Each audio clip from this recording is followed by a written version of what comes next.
अब चाहिँ हामी फिट गर्दैछौँ। फिट गर्नलाई चाहिँ यो यसरी नै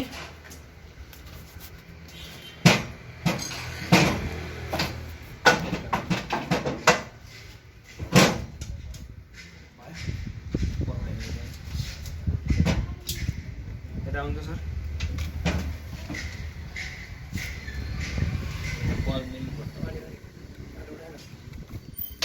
सक्दैन भने मैले त्यो भएर पकाउनु सक्दैन। यो चाहिँ यस्तो भएर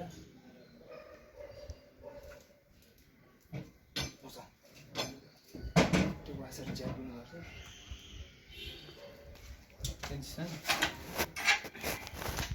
गर्दै मैले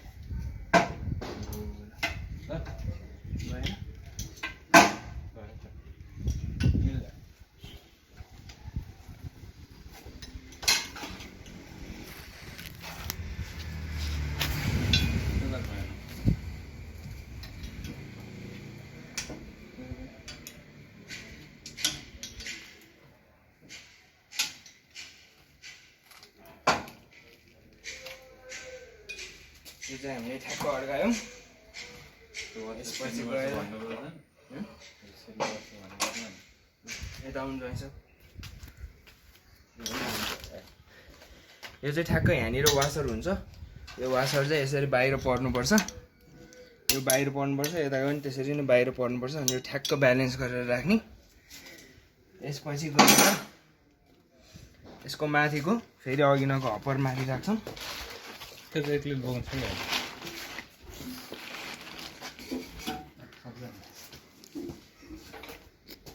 यता देखाउनु सक्दैन।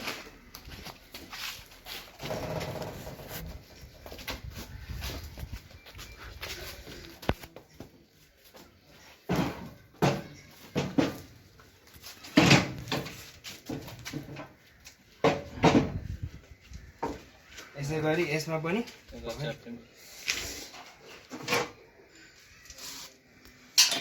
यो वासर यसरी नै जानुपर्छ।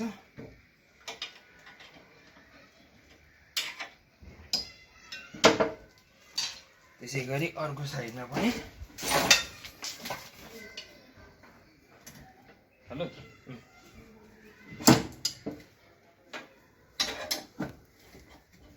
यसरी भयो। त्यसपछि अघि जे निकालेको पेजहरू हो सबै राख्छौँ।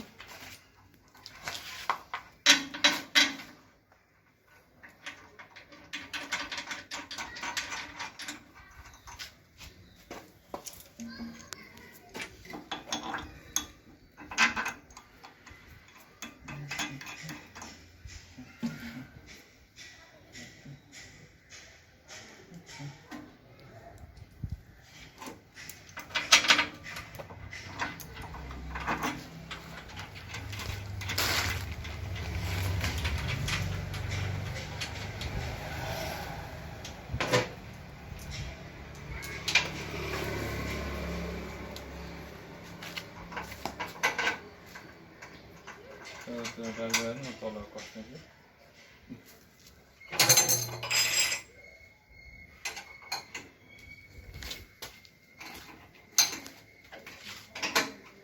चाहिँ मजाले कस्नुपर्छ। यता पनि मजाले कस्नुपर्छ।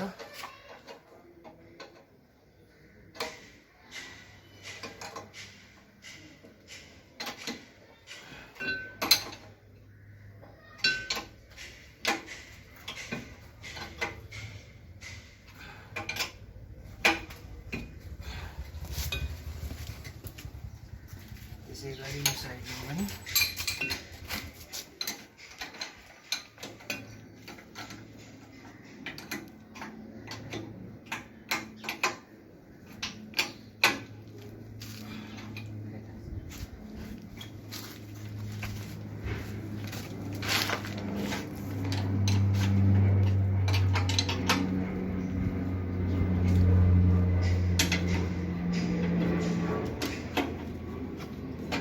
यो साइडमा चाहिँ टक्क मात्रै कस्नु पर्यो, किनकि यसको चाहिँ यहाँनिर ब्लेड एडजस्ट गर्ने ठाउँ छ यो।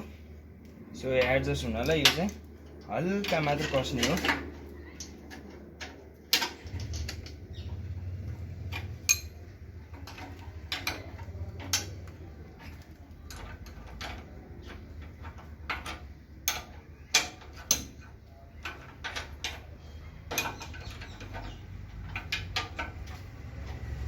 हल्का कसेपछि यो एडजस्ट गर्नलाई घुमाउन मिल्छ। यो एडजस्ट चाहिँ के गर्ने भन्दाखेरि यो जुन हामीले हल गर्दाखेरि पार्चमेन्ट मात्रै पनि आउन सक्छ, ग्रिन बिन्स मात्रै, त्यो पनि टुक्रा नआउने तरिकाले गर्नलाई यो चाहिँ हल्का मात्र खोल्ने, यो पनि हल्का मात्र खोल्ने। त्यो हुँदाखेरि चाहिँ सर र ग्रिन बिन्स मात्रै झर्ने भयो। अनि टुक्रा धेरै आउनु थाल्यो भने चाहिँ अनि यसलाई फेरि लुज बनाउने। यदि पार्चमेन्टहरू बोक्रा समेत झर्न थाल्यो भने चाहिँ यसलाई अलिकति टाइट गर्ने। यो 1 इन्च टाइट गर्छ भने यो चाहिँ आधी इन्च मात्र टाइट गर्ने। यो 1 इन्च खुल्छ भने यो आधी इन्च खोल्ने। त्यसै गरी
यतापट्टि साइडमा चाहिँ पुरै टाइट गर्नुपर्ने हुन्छ, उतापट्टि साइड चाहिँ लुज गरे पनि।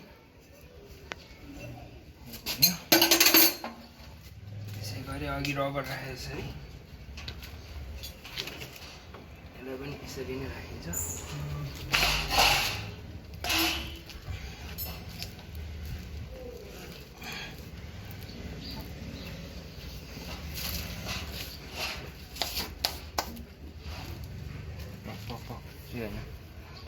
अनि अर्को भनेको यो चाहिँ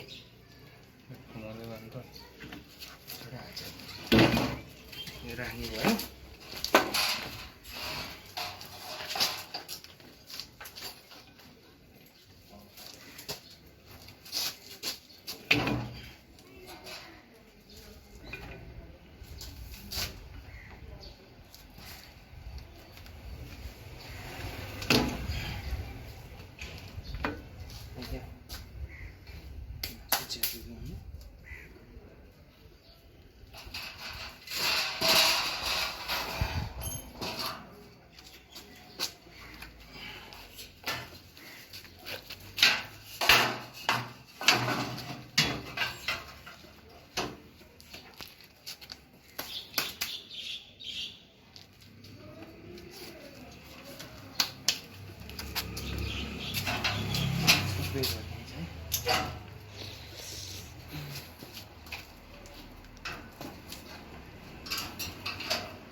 Ui, ra là hand room này.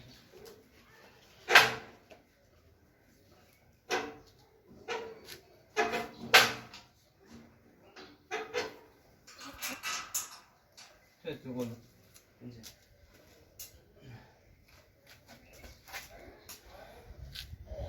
यसको चाहिँ यति नै हो। लगभग फिटिङ पनि भइसक्यो। खोल्ने अघिनको पार्ट्सहरू सबै देखाइसक्यो। यसरी नै गर्नु। पज गर्नु।